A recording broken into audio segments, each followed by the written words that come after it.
I commonly cite Final Fantasy as the video game series that influenced my life most, but coming in at second place there is Devil May Cry. I've talked about the series before, but this time, let's take a look at the very first installment. When DMC1 first landed, there was legitimately nothing like it out there. Something about the sheer style and intensity of the game really grabbed me.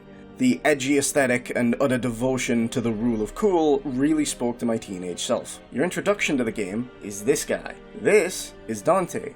Everybody knows who Dante is. Don't play games with me. Look at how cool he is, man. This opening scene alone effectively summarizes everything the game's about. Killing demons to the sound of some banging music and looking stylish while you're at it. Then this lady shows up and throws a fucking bike at you. Welcome to Devil May Cry, fuckboy! This game legitimately shaped the course of action games to come. It brought so many unique features to the table that would ultimately come to be refined further and further. And now any action game that doesn't have combat on par with DMC isn't worth dick. The first game dabbled in a lot of different elements at once, and to be honest, it's kind of impressive that it manages to remain a pretty solid experience in spite of that broad focus. There's a considerable emphasis on exploration and item discovery, perhaps the most in the entire series, and you can see a lot of parallels between this game and Resident Evil 4, right down to the stupid-ass vehicle escape from an exploding island at the end of the game. Dante was a badass, but he could still be killed easily, making it feel reminiscent of survival horror at times, especially given the various creepy touches dotted about, such as the introduction to the first enemies you fight in the game, the marionettes. When you first enter the castle, it seems entirely abandoned. You're constantly expecting danger around each corner, but there's nothing. Then you see this creepy puppet thing, but it doesn't move or pose any threat, so you move on. Until you examine the item in the same room, and then suddenly,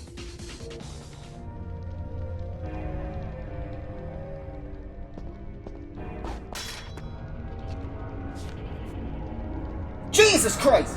Circling back to the combat, it's a weird and interesting avenue here. It's not perfect, and it's far from the best example of DMC combat. While playing the game to get footage, stuff like stunlock and knockdowns felt weirdly inconsistent. But that could just be me. Coming off of DMC5, it certainly feels a touch clunky and bare bones, but the game itself makes it work. Fights are considerably slower tempo than those in later entries, but attacks are weightier, requiring more commitment, and you have less options for avoiding damage, which forces a more deliberate, methodical approach. There is a certain level of depth here, you just have to look for it a little more than in other installments. Enemy types seem to be divided into two distinct categories. The first rewards you for paying attention to the attack patterns and adapting to avoid getting hit, while constantly landing your own attacks, and the other is, fuck it, just shotgun them. But if there's a single thing DMC1 absolutely nailed, it was without a doubt the atmosphere. The architecture of each environment was so distinctly gothic. The ambient music was menacingly ominous, and these elements worked in tandem to create a hauntingly oppressive and beautifully dark setting. The music in general goes above and beyond to completely set the tone of the game. The battle theme first kicks in and it sounds like you just stepped in the Matrix.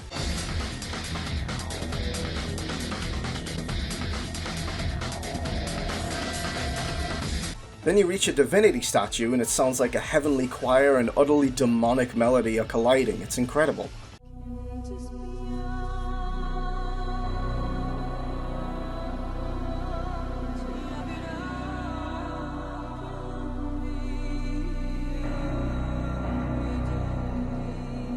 Then, there's the part where Satan Jesus kills Dante's mother girlfriend, but not really, and he gets really angry, goes bullshit anime mode, and the music is like...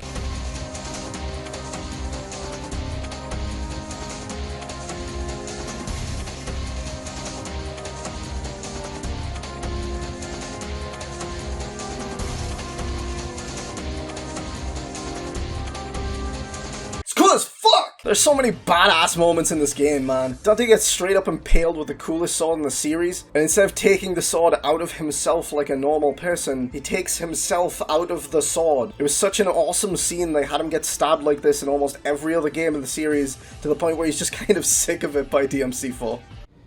You aren't human, are you? Are you serious? When you defeat Phantom, he's like, Holy shit, is that Sparta? and Dante's like, nah, I'm even better. And there's that whole sequence where Nilo Angelo first shows up and challenges you to this honorable duel like a noble demon knight, before delivering the sickest fight in the game so far, and it leaves you like, whoops, didn't realize I was playing one of the best games of the fucking world. I imagine there's a lot of people who would want to see a full-on DMC3 remake, and I get that. But if I could choose any game in the series to get the full remake treatment, it would have to be this one. I would love the chance to see the setting of Malay Island presented in the visuals of the RE engine, and an updated combat system would work wonders given how far the series has come. The game has its downsides, and it's definitely rough around the edges given it's the first of its kind, but come on. You're running around juggling demons with bullets as Hot Topic Santa Claus. There's no denying that later entries like DMC3 and onward are much more refined, but this was such an important first step for the series, one that not only solidified the identity of Devil May Cry as a whole, but even shook the entire action genre. God of War, Ninja Gaiden, even the 3D Castlevania titles, these are all games that attempted to emulate that tasty DMC formula. But for those of us chasing the dragon of our demon hunting adventures, there was simply no substitute. This game was something special. It's unique even among other DMC games, and through a trifecta of incredible atmosphere, addictive combat, and a stylish as hell protagonist, the impact it made paved the way for the series that would come to be known by many as the greatest of its kind. Even today, there's nothing quite like it.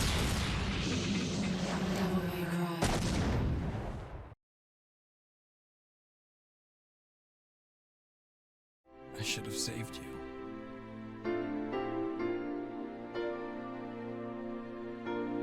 I should have been the one to fill your dark soul with light.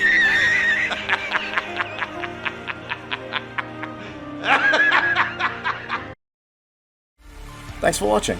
If you liked the video, feel free to subscribe or just let me know your thoughts in the comments. You can follow me on Twitter, and if you'd like to support my channel, you can either subscribe to my Patreon or donate directly via PayPal. Links can be found in the description below. Have a great day. I'll catch you next time.